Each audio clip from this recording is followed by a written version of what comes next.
বিসমিল্লাহির রহমানির রহিম। কুরবানির ইতিহাস। কুরবানি শব্দটি ফার্সি বা উর্দু। আরবিতে কুরবানিকে কর্বুন বা কুরবান বা কুরবুন বলা হয়। এর অর্থ হল নৈকট্য লাভ করা, প্রিয় বস্তুকে আল্লাহ তাআলার সন্তুষ্টির জন্য উৎসর্গ করা।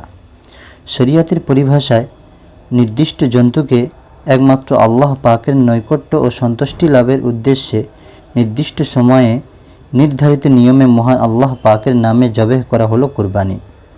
কোরআনুল কারীমে কুরবানির একাধিক সমার্থক শব্দের ব্যবহার দেখা যায়।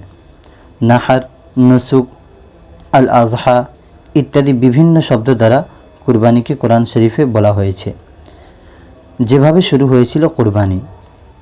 কুরবানির ইতিহাস অতি প্রাচীন। জগৎ সৃষ্টির শুরুর দিকেই কুরবানির প্রচলন শুরু হয়েছে। কুরআনুল কারীমে আল্লাহ তাআলা কুরবানির সে ঘটনা এভাবে তুলে ধরেছেন, ওয়াতলু আলাইহিম নাবা বানাই আদম বিল হক ইয ক্বাররাবা কুরবানান ফাতাকুব্বিলা মিন আহাদিহিমা ওয়া লাম ইউতাকাব্বাল মিনাল আখার ক্বালা লাআকতুলান্নাক ক্বালা ইন্নামা ইয়াতাকাব্বালুল্লাহু মিনাল মুত্তাকিন। অর্থ, আর তুমি তাদের নিকট আদমের দুই পুত্রের সংবাদ যথাযথভাবে বর্ণনা করো, যখন তারা উভয়ে কুরবানি পেশ করল, অতঃপর তাদের একজন থেকে গ্রহণ করা হলো আর অপরজন থেকে গ্রহণ করা হলো না। সে বলল, অবশ্যই আমি তোমাকে হত্যা করব।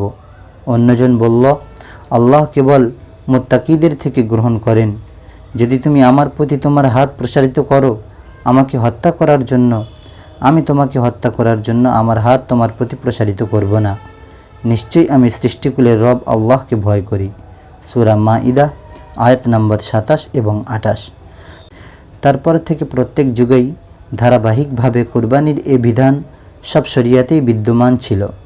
মানব সভ্যতার সুদীর্ঘ ইতিহাস থেকে জানা যায়, পৃথিবীতে যুগে যুগে সব জাতি ও সম্প্রদায়ের মানুষ কোনো না কোনোভাবে আল্লাহ তাআলার সন্তুষ্টির উদ্দেশ্যে তার প্রিয় বস্তু উৎসর্গ করতেন।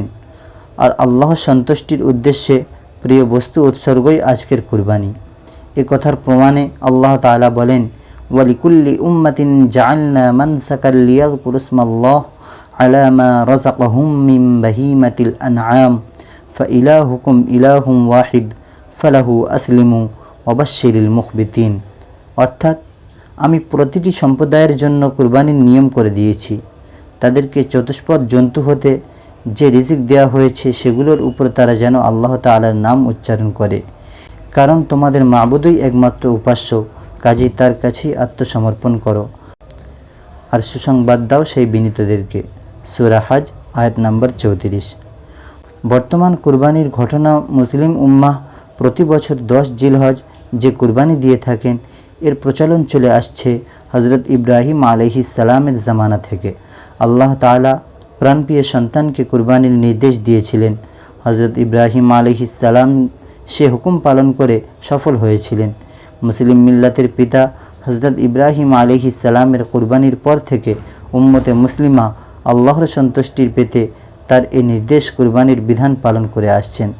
কুরবানির এই নির্দেশের বর্ণনাও কোরআনে এভাবে উঠে এসেছে, ফালাম্মা বালাগা মাআহুস সা'য়া ক্বালা ইয়া বুনাইয়া ইন্নী আরা ফিল মানাম আন্নী আযবাহুক ফানজুর মাযা তারা ক্বালা ইয়া আবাতি ফাআল মা তু'মার ستجدني إن شاء الله من الصابرين فلما أسلما وتله للجبين وناديناه أن يا إبراهيم قد صدقت الرؤيا إنا كذلك نجزي المحسنين إن هذا لهو البلاء المبين وفديناه بذبح عظيم وتركنا عليه في الآخرين।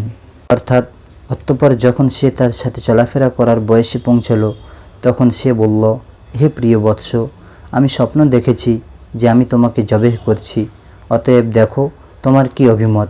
সে বলল, হে আমার পিতা, আপনাকে যা আদেশ করা হয়েছে আপনি তাই করুন। আমাকে ইনশাআল্লাহ আপনি অবশ্যই ধৈর্যশীলদের অন্তর্ভুক্ত পাবেন। অতঃপর বাবা ছেলে উভয়ই যখন আনুগত্য প্রকাশ করল এবং ইব্রাহিম আলাইহিস সালাম তাকে জবাহ করার জন্য তাকে কাত করে শুইয়ে দিলেন, তখন আমি ডেকে বললাম, হে ইব্রাহিম, তুমি তো স্বপ্নকে বাস্তবে পরিণত করে দেখালে। নিশ্চয়ই আমি এইভাবে সৎ কর্মপরায়ণদেরকে প্রতিদান দিয়ে থাকি। নিশ্চয়ই এটা এক সুস্পষ্ট পরীক্ষা। আর আমি তার সন্তান কুরবানির পরিবর্তে জবেহযোগ্য এক মহান জন্তু দিয়ে কুরবানি করিয়ে তাকে সন্তানকে মুক্তি করে দিলাম। আর কুরবানির বিষয়টি পরবর্তীদের জন্য স্মরণীয় করে রাখলাম। সূরা সাফফাত আয়াত নাম্বার 102 এবং 108। সুবহানাল্লাহ, আল্লাহ তাআলা কতই না মহান, যিনি তার বন্ধু হযরত ইব্রাহিম আলাইহিস সালামকে প্রিয় সন্তান কুরবানির নির্দেশ দিয়েছেন। তিনিও তার নির্দেশ পালন নিজ সন্তানকে জবেহ করার জন্য শুইয়ে দিয়েছেন, আর তিনি এ পরীক্ষায় উত্তীর্ণ হয়েছেন। তারপর থেকেই মুসলিম উম্মাহ কুরবানির এ বিধান পালন করে আসছেন। মনে রাখতে হবে, হযরত ইব্রাহিম আলাইহিস সালামের বন্ধুত্ব মহান আল্লাহ তাআলার প্রতি কত গভীর ছিল তা একটু চিন্তা করলেই বোঝা যায়। হযরত ইসমাঈল আলাইহিস সালাম যখন চলাফেরা করার বয়সে উপনীত হলেন, তখন প্রায় 100 বছরের বৃদ্ধ হযরত ইব্রাহিম আলাইহিস সালাম। তখন তিনি আল্লাহ তাআলার পরীক্ষার সম্মুখীন হয়েছিলেন। সে সময় মিনা প্রান্তরে প্রাণাধিক সন্তানকে কুরবানির নির্দেশ পালন করেছিলেন। আল্লাহর বিধান বাস্তবায়নে তার মানসিকতা আল্লাহর কাছে কবুল হয়ে গিয়েছিল, যা আজও মুসলিম উম্মাহ প্রতি বছর জিলহজ মাসের 10 থেকে 12 তারিখ এই 3 দিনের যে কোনো একদিন পালন করে থাকেন।